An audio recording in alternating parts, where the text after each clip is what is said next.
What's up, guys? It's Andrew here, and today we're in history class, and I'm going to be presenting my collage. Right. So we're doing a collage on the Middle America, Mesoamerica, with the Aztecs, Incans, and the Mayans. So we're tasked in creating a collage that we are going to be presenting. This is my collage here. I did it. It looks nice, yeah. So, first of all, the most noticeable thing is probably this strip right here. And it connects this picture and like this picture underneath. So this is the Incan Empire, and these are the Andes Mountains, and the Incan Empire was like based in the Andes Mountains. So this basically connects each other. This connects to this one. So yeah. Next we have the Mayan calendar right here. It shows the days and the spiritual and religious days of the calendar.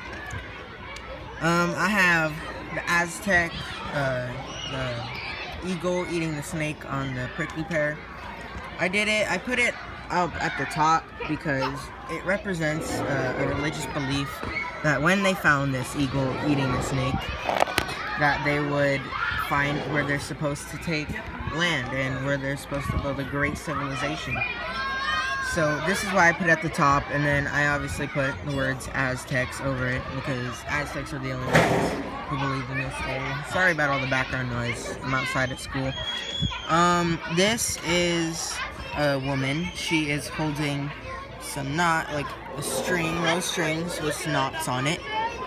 And these knots were used in the Incan Empire to communicate. Since they didn't have a written language, they used these to communicate over long distances.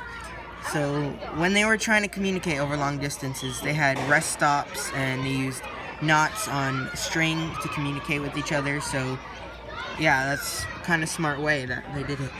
Next we have the chinampas, or the floating gardens, in the Aztec Empire. These were used to farm crops, to do all the basic necessary food, agricultural type stuff.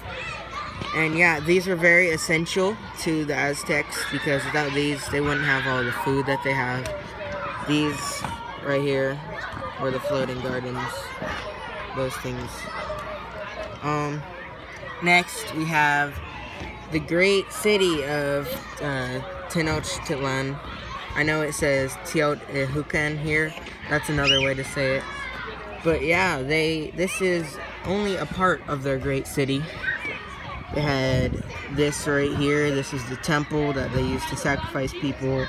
They have some more spiritual temples in the background. They have some more buildings around with a bunch of people. And this just shows how great the Aztec Empire was in their structure. They were surrounded by water, so that was a great defense mechanism that they used to their advantage. This is also Tenochtitlan, but it was a different, sacred temple that they used. So, yeah, this is also part of this one. We have a Mayan temple down here. It's kind of cut off by this. I'll talk about that in a minute. But this one is a Mayan temple that they did. Up here is the sacrifices. The Aztec people sacrificed their own people, enemy soldiers, slaves, to go and please the gods. They did this so the gods would bring them luck, it would bring them food, would bring them luck in battle. And so this is what this image represents. Down here, covered by small things, or it was really small, it's basically like a bridge, or like stairs to the Incan Empire. So they're along the Andes Mountains, like I said before. So sometimes they had to go through narrow passageways, such that only a llama could fit through, nothing more. They were that narrow. And nowadays, some people have said that if you knock your backpack against the wall right here, then you might go tumbling off of a 2,000-foot cliff, and that definitely wouldn't be fun. I put the words Inca Trail because that's what it really was. And the last piece on here is the 0. The Mayans made they created the rule of 0, and they made the 0. So this is how all of this can connect back to the Mesoamericans' medieval societies. Thank you for watching. Subscribe, like, comment. See you in the next video.